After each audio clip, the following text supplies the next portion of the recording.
Die4 Radio, Mad 4, the Mad 4 Report, you know what I'm saying? We just jammed you some dope ass Kenny Kingpin music. Please go pick that shit up at iTunes.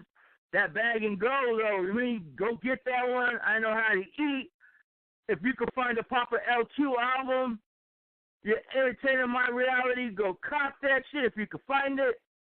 But man, speaking of the man, we got the man of the hour in the motherfucking house. Kenny Kingpin, what it do, family? Oh man, it's How's it all going? good, man. Appreciate it. It's all well, man. All is well. Just working on this project. I'm finishing up this EP, Better Than Dope Money, and I'm pushing this bag and go. And that's what I'm doing right now, man. I'm just getting the project together and getting some visuals together so I can come turn it up, you know. Appreciate y'all having me on today, you know. I fucks with Die4 Radio. Yes, sir. Yes, sir. Yeah, exactly. I wanted to say before we get started, I want to say thank you for making the time to fuck with me. You know what I'm saying? You know what I mean? Thank you for having me on, man. I see you've been having the rest of the family on, Gonzo.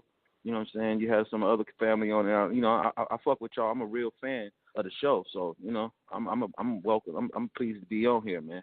You know, share my insight and what's going on with me. I appreciate you for sharing the platform with me. Real talk. That's what's up. That's what's up. No, but this is like I tell everybody, especially anybody who's associated with the mob. You know what I'm saying? This is you guys' home. You know what I'm saying? This is your home. Like I say, whenever you got a project, a new single you need to bust out right away, you hit me up. We'll get that motherfucker going right away. Even if I don't got a show scheduled for that day, we'll fucking have a show that day. You know what I mean? We're gonna keep you. From this point on. We're gonna keep you laced. We're gonna keep you laced with all the exclusives, man. You know, we're gonna keep you laced, man. I got some couple of exclusives I'm gonna shoot you. You know what I'm saying? So you know, we're gonna get out, man. We're gonna build from this point on. Feel me? Yes, sir. Hell yeah. Hey, man. You know what I'm saying? Like I always tell people, though, without the artist, I got no show. So that's why I like to spread love. You know what I'm saying? And you know what I'm saying? Like I said, this is your home. This is your home, man. This is your home. So hey, the love is reciprocated. And see this right here, this synergy this connectivity is what builds the culture, man. You know what I'm saying? The artists. You know what I'm saying? Getting together with cats like you guys that's presenting the platform for us to share our talents and share our insights. You know what I'm saying? That's greatly appreciated because I know what that means and I know what it brings. Right. Now, because we got a younger fan base, and I know I tell all you guys have been listening now for a while, I know I keep saying this shit, but I have to keep saying this just so I can inform the artists. We got a younger fan base. They're still kind of wet behind the ears. Can you break down a little bit about yourself so they could get an understanding who Kenny Kingpin is? Sure could. Kenny Kingpin. I'm a seasoned artist from off the West Coast. You know, I got my first deal when I was a young artist, and I was going by another name, Laquan. And I did that, a song, Now's the Beat Turn. It had Ricky Bell from New Edition on the hook. The song was produced by Wolf and Epic, who also did a lot of production for BBD at the time. And I was introduced to Wolf and Epic through Bobcat Irvin, who was L. Cool J's DJ, and he's a West Coast DJ and producer here. He was part of the Uncle Jam's Army in California cat crew. Just to give you a little insight, I'm what they call an Uncle Jam's Army baby. I'm a real West Coast baby. You know, I was actually grandfathered in this by the Battle Cats and the DJ Pools and the King T's and the Above the Law Hutch. You know, them were all my real mentors. Ice-T. You know, Ice-T used to have to keep me from coming over his house and make me go to school. You know, all these cats can really verify who I am. So I was blessed to have that upbringing and be around the real cats that was doing it. So being introduced to Whippin' Epic through Bobcat, I went and did that single. I was first in a group called Minister Society, and the group split up, and I went solo, and I did that song, Now's the Beat Turn. It got picked up to be the leading score for a movie called Strictly Business. And that parlayed to my deal with Island Records. This was like 1990. I was like 15 when I did the deal. Song came out when I was 16. So after after that, I transitioned and became Papa LQ. LQ, the abbreviations for Laquan, obviously. And I did a deal with Rap-A-Lot Records. I met Jay at the studio with Battle Cat. It was right after Battle Cat finished Domino's album, and I did a feature on Domino's album with AMG. Bitch Better Have My Money. That's like a brother of mine. So I was at the studio with Battlecat, and Battlecat was he was involved in the deal with Harry-O, Lifestyle Entertainment at the time. So it was like Lifestyle Entertainment was having a showcase, and I'm a real like private person, so I'm looking at Battlecat like, man, how am I supposed to work, man? Too many people up here. He's like, nah, I got you. Long story short, Lil J was there. He approached me, and I didn't know he was the actual owner of Rap-A-Lot. I thought he was just a rep or A&R, and he had heard me on Domino album because Domino album was on fire at the time, and you know he expressed interest. He expressed interest. So we went to Roscoe, sat down, talked. Seagram, rest in peace, was alive, and Seagram was familiar with me as Laquan. So he was basically schooling Jay on who I am and what my history was. And then we sat down, man, worked it out. He asked me for he was really looking to build a West Coast roster for Rap-A-Lot. So right, you know, he did a deal with Seagram. Seagram was the actual first West Coast artist signed to Rap-A-Lot. And then I was the second. Rest in peace. Then I was the second in CJ Mack. And then Menace Clan, Jam and D, and Assassin. So we became what they was calling Rap-A-Lot West at the time. That was the initial agenda to sign all of us. He wanted to do. He did a Rap-A-Lot West. So we were basically spearheading that. And we was working, going throughout the South, doing on tours, pushing the records, learning the independent route. You know, when I give Jay Prince a lot of respect for it, he made sure we understood the game and how to get to the dollar and how to do it ourselves and how to put in our own footwork, not really just be artists that's sitting around waiting for the label to do everything. He made sure we knew the mechanics and the inner workings of how to get out here and push your music and sell your product. Alone was worth more than any check of any money he could have ever gave us, giving us that knowledge and sharing that insight with us, coming from the man himself, being the owner of the label. You know, how many people deal with the owner of the label that they signed to? Not many at all. So from that point, I transitioned from Rap-A-Lot. I have a close-knit relationship with Bosco Cool Nuts from up in Portland. He has a show and he's doing this thing, been doing this thing on the independent circuit up in the Northwest for some time now. We hooked up and did an album called DBA. And we took the independent route, went through Bayside for distribution and whatnot. The record started making a buzz, was getting some radio play from here in Los Angeles, up north and all the way up to Portland, Seattle. And that created a buzz. And Dino DeValier, who signed Cash Money to Universal, got word through our BDS ratings. That's the monetization of the spins you get on the radio. I guess he was watching that being an A&R. You know, he's watching that, seeing this pop up. Then he contacted my lawyer, Virgil Roberts, and we put together a deal. Took it from there. Transitioned from that, I had to go sit down for a little bit and had to go do a brief Fed bid. And then I came home and transitioned to Kingpin. Started my own company, Rubber Band Ready Entertainment. And I've been going hard, you know what I'm saying? Linking up, you know what I'm saying, with my Regime family, Yuck Mouth. I put in the mixtape circuit with him, grinded with him, you know what I'm saying? That's another person I want to shout out to. Yuck Mouth opened up that whole Bay Area market to me and showed me how to maneuver on an independent base, on an independent level through that. You know what I'm saying? Learning how to work my backyard, so to say, right here in California and up north in San Diego, Southern California, Northern California, that whole region. Just really learning how to get out here and cover my region, you know? And here I am today, still pushing, getting ready to drop this Better Than Dope Money EP, pushing this bag and go. Quality over quantity. Right. Hey, man, and for all y'all listeners, like I say, all you younger listeners, man, take notes, man. Take notes, man. He just broke some shit down for you. Take notes. Take advantage. If you guys want to be an MC and a rapper, producer, entrepreneur, please get it right. Learn from the best who've done it before y'all, and pay homage. Please, don't be a dickhead and don't be a bitch. Now, besides, I always ask this question to everybody. I mean, I gotta bring it up. I know it's sometimes hard for motherfuckers to decipher this shit. Who are your top 5 MCs of all time? Okay, so that rotates for me because, top 5 of all time, I have to start off with Rakim. I have to say Big Daddy Kane, Ice Cube, Let me see who else. There's some vicious cats out there. You know what I'm saying? And it's just Oh my yeah. personal opinion. I think T.I. is a very sharp lyricist. Jay-Z. And you know what I'm saying? And then of course we got Biggie and Tupac, but Tupac had a large body of work.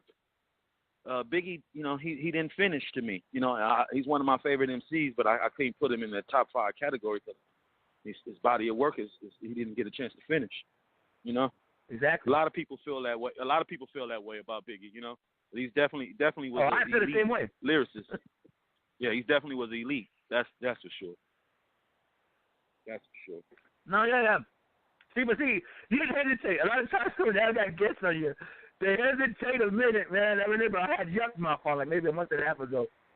He broke me down the 80s, top right, the 90s. It's like, yeah, exactly. That's a good approach. It could change. Yeah, it could change. You got to do the top. Yeah, it could change, but then like you said, of all time though. So that's all time. That's all the generations all seasons and all time periods. Yeah, so you said all time. I said that's a special list. That's just you can't just say, oh, you come out of all time. That's every era. You know what I'm saying? And there ain't that many artists that can withstand the test of time and transition from era to era. And that's what I like to take pride in being able to do. You know what I'm saying? As long as I've been doing it, I don't sound like, you know, an artist that's dated. You know, it's just an artist's responsibility to continue to recreate and update yourself. That's what a part of being an elite artist or an MC artist or whatever, producer, whatever you are, whatever your craft is, whatever your art is, you have to stay relevant. You have to learn how to recreate yourself. Otherwise, you're going to die and become a dinosaur. You're going to be something of the past, you know? And that's the hardest thing with a lot of these cats nowadays. I'm going to just keep it 1,000 wild. You know what I'm saying? Dudes is letting themselves become dust on the shelf because they're not updating and upgrading and constantly exercising their craft, you know? But, hey, the best teaching is through example. That's what I'm here for, to show them that it's possible.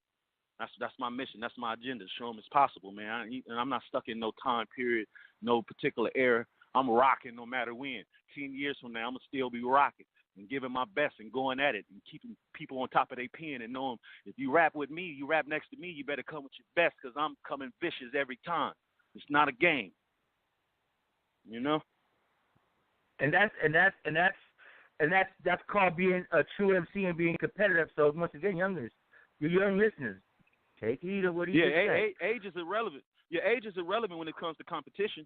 You got to handle your candle. Right. You can't be playing around. You know, a lot of cats want to take shortcuts, rest on other people, rest on their laurels, and go off other people's coattails and this type of finesse, all that. Oh, that's that bullshit, man. That's that fugazi, man. Get in, get on top of your lyrics, make sure your shit tight, have a good beat selection, have an updated current cadence, and something we can enjoy and listen to, and we'll support you. You know, that's what that go for me and every other artist and everybody. Do your stuff, and people gonna support it. People want good music. People want to be entertained. So there's room for it. You know what I'm saying? That's facts. Now, at that time when you got on the Domino album, which was fucking smoking, it's a classic album, straight up. I love that, my high school shit. Now, what was your mind going through at that time? And you started seeing how far and how real did it come to you, thinking about how real this rap shit is and how far it could take you. Well, you know, when I got on the Domino album, I had already had my own album out. I was already had the score, the Now's the Beat Turn single, was already been across the world and toured and all that. Now, when I got on the Domino album, I was in between record deals. I had just left Island at the time. They was doing a merger with, I think it was Polygram. So I had left that company because the staff changed and the energy wasn't the same. So I left. This the first time I left. You know, the first deal I had, I just came out of the first deal I ever had. So I was in between deals. I happened to know Anti and Greedy Greg, the individuals who own Outburst and put Domino out. And they end up, through the Domino project, getting a distribution deal with Def Jam. I was actually supposed to come out on that label after Domino, but then Jay Prince from Rap-A-Lot grabbed me and offered me a deal I couldn't refuse. So I ended up on Rap-A-Lot. But I was actually supposed to come out after Domino on that same label. So what was going through my mind at the time was grind.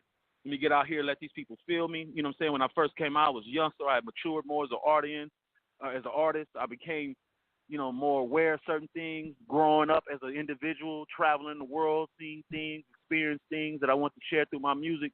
So I was thinking about serving the world, coming and doing my stuff. And Domino album, me and Domino that was my homeboy. Me and him had a tight kinship. We used to just work and tinker in the studio anyway. So when he offered me to get on his album, I was shocked, because he didn't have no other features. Domino was like one of the first artists to come in there and go platinum without any features other than me and AMG on his whole album. He didn't really rely on features. And he came from the whole Long Beach thing. He did his own thing. He really didn't try to tuck up under Snoop and Warren and them. He just did his own thing. You know what I'm saying? And so I was honored for him to invite me on there because he was like, we laid a song. He's like, man, I'm putting this on the album. I'm like, what? He was already blowing up with his single Ghetto Jam. So I was like, shit, play ball. Let's do it. Yep. And shout out to Domino, man. I mean, I love those two albums that came out on Def Jam a lot. So especially that first one. Woo! That's classic. That first one. Battle Cat produced that whole album. That first one, he produced the whole album except for the song that I rapped on, and AMG produced that. Like, AMG is really a slept-on producer. He did a lot of stuff. Like, AMG is a sick producer. So he had produced that song. Actually, he had produced that song on Domino album. That's the only song Battle Cat didn't produce on that whole album. So Battle Cat set the tone, the whole feeling and the vibe of that, man. It was a West Coast. It is a West Coast classic. That's BC Powder. That's what he does. Yeah, it's out to AMG, dude. Cause God, man, hopefully one day I can get those cats on this show. Hopefully we get working that shit out, man. No doubt. Now, when you're on Rap a Lot, can you tell me how the feeling was knowing you're a West Coast cat? Now you're signed to the biggest down south label at that time. What was your thinking there? Because did they embrace you? Them being the whole company being from Texas, and you being a West Coast cat.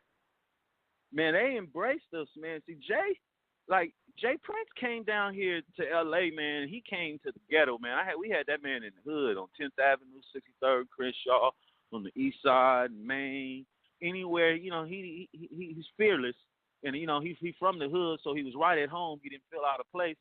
And I say that when I went out to Houston, I was embraced, man. I felt nothing but love and camaraderie. You know what I'm saying? Scarface embraced me, Big Mike, Bushwick.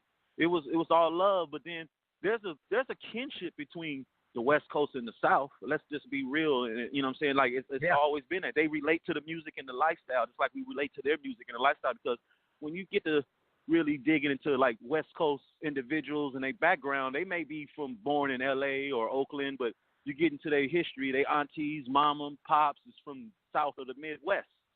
You know what I'm saying? So that, California and the West Coast, we kind of identify with the South.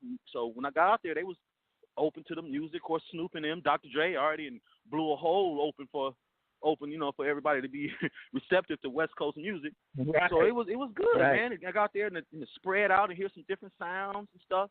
You know what I'm saying? See what they on out there. It was a good learning experience for me. You know what I'm saying? And as far as the embrace, they embraced us, all of us, man. It was a real camaraderie, We had each other's back, man. We be out on the road, they had our back, man. You know what I'm saying? It gets dangerous out there on that road, and everybody know how Rap a Lot rolls. Right. Roll like a military. That's beautiful. It's beautiful, man, because your album, your Entertainment My Reality, the Menace Clan album, CJ Maxx album, those albums, actually, like, if you want the CD and shit, those motherfuckers are hard to find, and if you want it, that motherfucker have to ask you for $100 or more. You know what I'm saying? If you're looking for that Your Entertainment, My Reality, you know what I'm saying? Get with me, contact me on one of my social networks, Kenny Kingpin at Twitter, Facebook, any of them, all of them, Kenny Kingpin, and I can get you that Your Entertainment, My Reality. That's easy. And all those albums. Oh, I'm happy. We went in there and worked hard. Listen, all of us went in there and worked hard. We were trying to demonstrate when we went out there and started working, we was not trying to let the coast down. We was not trying to let the culture down. We was definitely not trying to let Rap-A-Lot down. So everybody went in there with the grind hard, work hard mentality. Every artist. I can testify to that because shit, it was about no game, man. We was trying to kick the door down. We kicked the door down. As far as, a group of guys coming from the West Coast, from LA, having to come down. We moved to Houston. All of us did for a significant time. We moved out there. So we really had to get down and dirty and get in the foxholes and the trenches and push our shit and do our stuff. Handle our candle, man. It was, so they didn't just roll out the red carpet. The people didn't have to like it. So we had to make it, something, make it trustworthy, make a product that can be trusted in, believe in. Right. I'm going to jump because I need a copy of that because I had the cassette. And me like the dumb fuck, when CDs, when I started getting into the CDs, I started just giving out my tips. Like, well, I'm going to get that CD later down when my paycheck comes. You know what I'm saying? As time goes by, you start seeing CDs not available anymore. So I fucked up on that part. So I'm going to hit the hit trip because I need a physical copy of that. You know what I mean? I got it digital, but it doesn't do much for me. I just like having. Man, hit me up. I just like having the CD. I'll get that right over to you. Yeah, man, I'll get that right over to you, man. I had to go back and listen to all that stuff, man. Sometimes you got to go revisit your work and see the progress you have made and your development.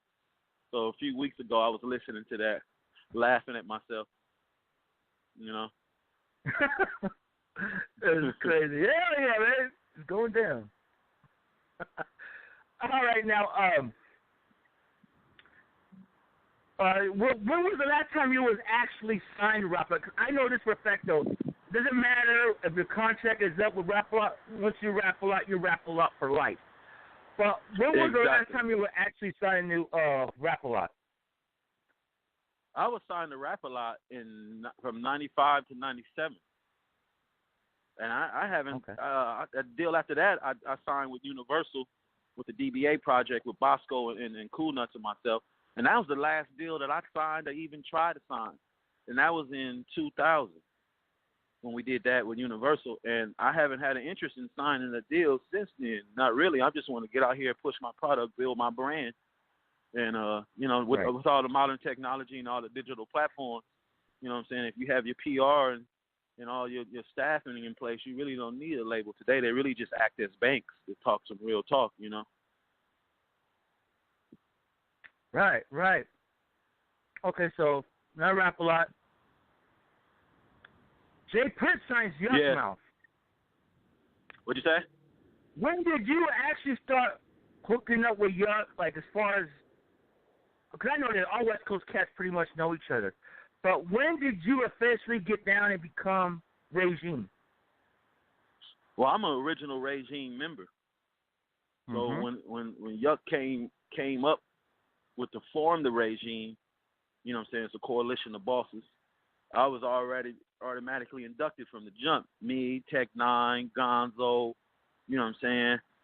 Menace, Fats, Mad Max. That's like what we call the 1st Infantry, 1st Brigade, the original members right there. So, we did our first official Regime song in Kansas City with Tech Nine. Tech Nine's the original Regime member, too. He was there from the day, conceptualized. We did the first Regime song in Kansas City with Tech Nine. I forgot which Tech Nine album that was. He has such an extensive catalog, but that's when we first did it. I rock with Yuck real heavy. We have, close ties with his ex-wife, rest in peace, Trina, and her brother, Andre, before they got together. And then me and Yuck actually knew about each other before we met each other, but Rap-A-Lot was being distributed by Virgin when they came out with 5 on it, and we met and went on the road together and met and did a lot of collaborations. And that's my guy, man. I roll with that guy. Everybody know that. And that guy, we roll solid. Yep. You got to tell me, all y'all listeners, once again, man, you're getting right here, man. And like I said, I've been interviewing everybody from the Regime on here lately. These past 2 months, we've been on fire with that. You know what I'm saying? And before I get to it anymore, y'all everybody go pick up that JJ Bell. Hey, man. Yeah, you got to pick up that JJ based on. Yeah, tell them about that JJ project. My bad. Go and promote that, man. We got to plug that. We got to plug all these projects. We got to plug that New Yuck Mouth, that JJ. Part 2 coming soon on the 21st. On the 21st, go to smokealoutrecords.com or ratbay.com. Go and get that. If you go to smokealoutrecords.com, they'll give me the autographed copy if you fans are into that shit. Go cop that shit, man, because there's some prizes on there. Because Yuck told me that he had the track with original Regime members on it. And when he told me that shit, I put this on everything I love. I literally almost flipped over my wheelchair on me. On some real shit. Like, yeah, we working. We've been cooking up some things for that, man. You know, y'all can probably more than likely expect some few treats, hearing some original members together, along with some of the newer guys. You know what I'm saying? Everybody's open for that. Everybody really just been doing their individual thing, grinding, putting our own footwork in. But we about to pull this Voltron back together. Everybody know Regime ain't nothing. We assassins when it comes to this lyrics and in this music shit. Everybody elite, everybody top notch. So, you know, that's inevitable. And I'm a fan, too. I'm ready to hear it. I'm ready for some of this original Regime material. Yes, I am. Huh. You know what's crazy, though, because I was watching that episode of Smoke A Lot Radio on Be Real TV when you had you on. And oh, yeah. When Yuck said, Yuck was very adamant that he would never work with the original guys. But see, this is how time goes. During time, people can change their mind and start to realize shit. And I commend Yuck. Time's a healer. Exactly. And I commend Yuck for going out and doing that. You know what I'm saying? Because when he said that, I was kind of bummed out when he said that he wouldn't work again. You know, I was kind of like, you know. But then, like I said, when he told me when I had him on, I literally went bonkers because I was like, because to me, once this new Regime album with everybody on it, the new guys, the OGs on it, I think that's our fucking Wu-Tang Clan album. Amen. For the West Amen. Coast. Thanks for putting it out there, saying it. Thank you. Amen. That's exactly what it would be. Original members, so new members. You ready? It's going down like that. So, hey, the ops don't want that. They don't want that Regime project. You know what I'm saying? That the official Regime project. Oh, the new members. That's gonna be pressure, man. That's nothing but pressure right there. That's applying pressure right there. Shit. So yeah, motherfuckers, y'all get ready for that shit because it's gonna. You know what I mean? Now, okay. Let's talk about the All Out War mixtapes. During that time, be through the game and all that shit. I noticed you had a mixtape with DJ Who Kid.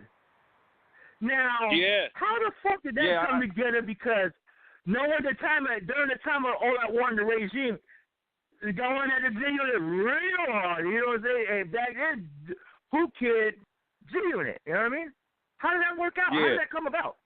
Well, Who Kid's a solid cat, man. That's my Haitian partner. He's a solid cat. And who actually made that happen is my man Gabby. Gabby was French Montana's manager. That's how I got French on the remix to Let the Streets Tell It when I did my first solo independent project, first solo independent single for Let the Streets Tell It.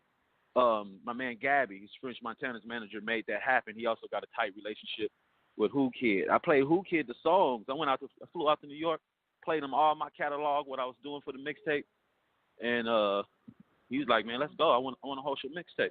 I'm like, "For real?" He said, "Yeah, let's start right now." Shit, we started right then and there. Got it done. Did he know that you was from the Regime about the time when they was he knew that shit? No, he knew that. He knew that. Like, you know what I'm saying, during that time period, you know, when we was doing the Regime, even when Yuck and them was on having the thing with Game, you know, I know Game's brother. You know, I'm from LA, man. Shit, I'm from South Central, so I knew certain people approaching me, trying to see if it's just gonna stay music or what's, you know, checking the temperature or whatnot. So, you know what I'm saying, I know different people from walks of life. And, you know, Who Kid's a businessman at the end of the day, man. He wasn't letting that interfere with nothing. So we ain't gonna let that get in the way of no money. You know. Mhm. Mhm. Long, you know, That's long as dope. there's a mutual respect involved, there's no reason why we couldn't come together and do a project. As long as the respect, you know what I'm saying? Got to respect me and my team at the same time, and it was there. It was, you know, mutual respect, reciprocated on both ends. So that's how we got that done. That's what's up, man. Cause I love DJ Who Kid. I'm a G-Unit fan as well. But at the time, you know what I'm saying? I'm a regime guy. You know what I'm saying? That's family. You know what I'm saying? So I don't care who you are. You know what I'm saying? The Dragon Blood throws fireballs at your ass. I don't give a fuck who you are. So let's go. Shout out to Who Kid, man. I love that. I love that fool, man. I love his mixtapes, and I was so happy. That's my guy. That's my guy, man. Good DJ, work hard, man. Sharp businessman, man. Sharp businessman. Yeah, you know what I'm saying? We got to respect all. Shout out to all the DJs, man. You know what I'm saying? DJs are powerful, man. And, you know, and the DJs is basically the backbone of this culture of ours, man. So shout out to all, salute to all the DJs. From your man, Kingpin. That's what's up, all your DJs, man. Yes, sir. Yes, sir. So, hey, man, I'm working on this remix. I'm working on this remix to Bag and Go. I'm gonna have some special features on there. I'm gonna have 2 special features on there, and I got the video coming for the original version, and I got another single I'm about to drop called "Looking at the Check." And both of Bag and Go and Looking at the Check is produced by my guy Touch Tone out of the Riverside, Inland Empire area. And he been putting in work, producing busting rhymes, and yeah. So you know, I got some shit up, man. I'm putting in some work, man. I'm out here putting in my footwork, doing what I got to do. You know, Kenny Kingpin, Bag and Go, baby. Oh yeah, oh man, I feel so happy that I got you on this show, bro. You don't understand, man. It's like, yeah, we got the rugged Kingpin in the house. Yes, sir. I'm happy to be on here, man. Yes.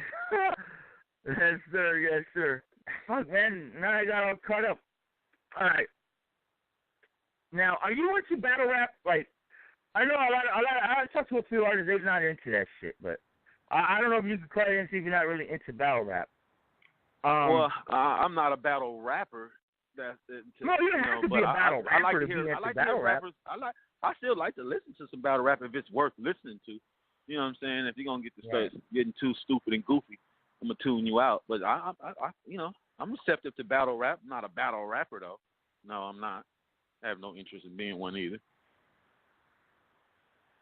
Right. What were your thoughts on the Remy Ma and Nicki Minaj beef? To me, I thought that shit was like, because I know I was out to posting that shit on Facebook. I ain't gonna lie. You know, see, because I was caught up in the hype. But overall, I think that shit was kind of weak. Remy Ma. Well, yeah, I mean, I like do Remy too. Ma. She's seasoned. Yeah, the Remy Ma seasoned. So you hear that every time she spit too. She's seasoned, and then at the same time, Nicki Minaj, she goes. She just more of a pop. She's a more diverse, different type of artist. So in terms of comparing the two, it's hard to do because they're going in 2 different directions. You know what I'm saying? Now, rap battle, I mean, I'm from the era when it was real rap battles. You know what I'm saying? Ice Cube and then NWA, Tupac and Biggie, and they was going hard. It was record for record, and, you know, we're not getting that these days with these new rap battles. So, you know, I have a different thirst for blood when rappers get to go on each other. I want to hear the shit, and, you know, all these battles been kind of lightweight, if you ask me. Shit. I mean, ain't no sick shit. All that shit been light, man. Lightweight, like there's some dope being cut straight. Yeah, I mean, everybody's so conscious. Ain't nobody don't want to really get raw and really come with the nobody want to steal blood on the mic, man. Everybody's so brand conscious. You know what I'm saying? So everybody playing, you know, strategic and chess. And you know what I'm saying? It's like watching nowadays when rappers get into it, it's like watching a long chess game. Everybody taking long to move. You know, all that type of bullshit. So, you know, gets boring. Yeah, I don't want that Bobby Fischer bullshit. Get that shit out of here. Yeah, exactly. Exactly. Hey, what is your favorite diss record? Ooh, come on, man. No Vaseline. Hit 'em up. No Vaseline by Ice Cube. Hit 'em up by Pop. I like that shit, man. Come on, man. If you coming at somebody, go at their neck. Don't play with them. Don't slap them. Sock them. You know? Hey, Ice Cube, man. I love NWA. I love MC Riz. Shout out to MC Ren, by the way. We had him on the show. But, man, Ice Cube's my favorite rapper, you know what I'm saying? He just, even though he hasn't done music in motherfucking 6-7 years or some shit, I don't know. I just love Ice Cube, man. Working. Ice Cube be in the studio more than people think. You know, he just got big things that he working on, man.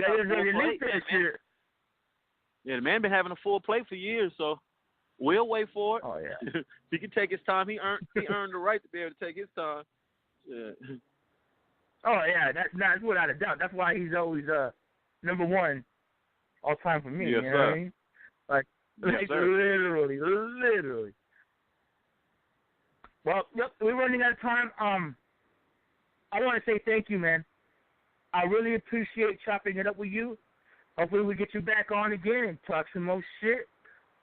Put out your stuff, promote. I really appreciate it, Kenny. I really do.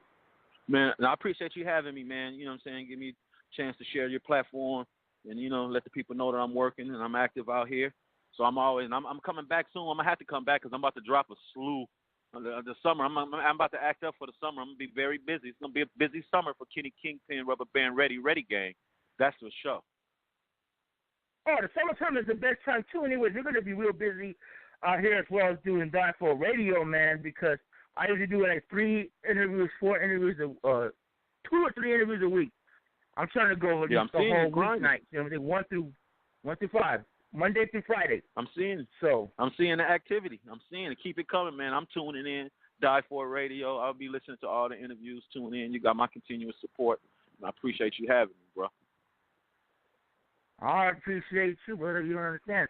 I appreciate your music. That's why I don't mind paying. At that time when I bought the tape, it was like, what, $12, $13 total with tax, the music. I don't mind paying the money for the product because I know at the end of the day, I'm getting my money's worth. And that's always been something with you. So all y'all people, man, go to iTunes, Amazon.com, wherever you can find Kenny Kingpin music. It's only a fucking $1, folks. Those fucking singles and music and all that are slapping. Please go buy it, man. It's not that fucking hard. You guys spend $1 on dumb shit every day, and don't act like you don't, because I know that you do. You know what I mean?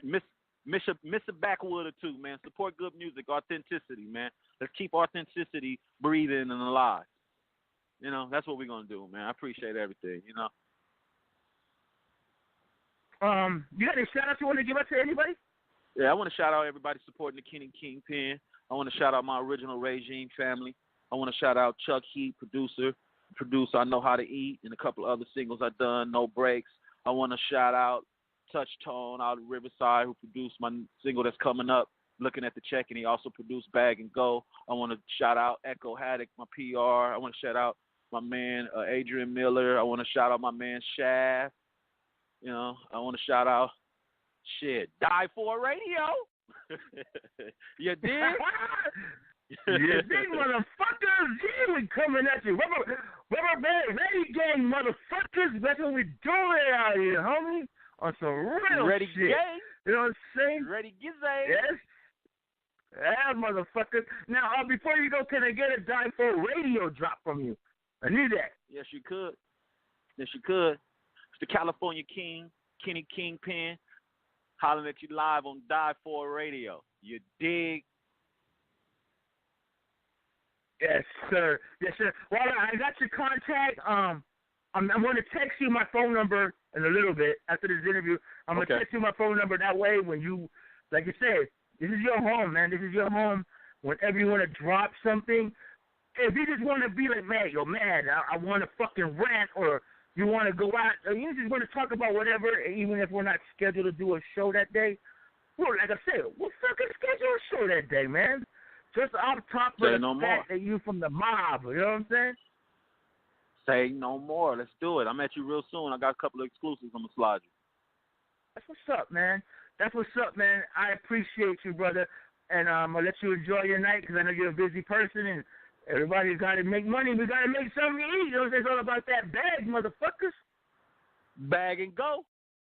No comment. Bag and go. You know what? We're going to play that shit again anyways. You know, we bumped that earlier. But I'm going to tell you this. My daughter loves that damn song, homeboy, on some real shit. On some That's real good. shit. I'm glad I'm tapping in. I'm tapping into the youth, man. I'm tapping into the youth. No, on some real shit. So you want to introduce the song before you go, man? Let's get into it, man. Let's do it one more time. Okay, we're gonna run this Bag and Go back. This is my new single, Bag and Go, by your boy Kenny Kingpin. Get a bar. Check it out. Die4 Radio. Hey, much love, brother, man. I'll be tapping in with you in a little bit, homie. Yep. Salute.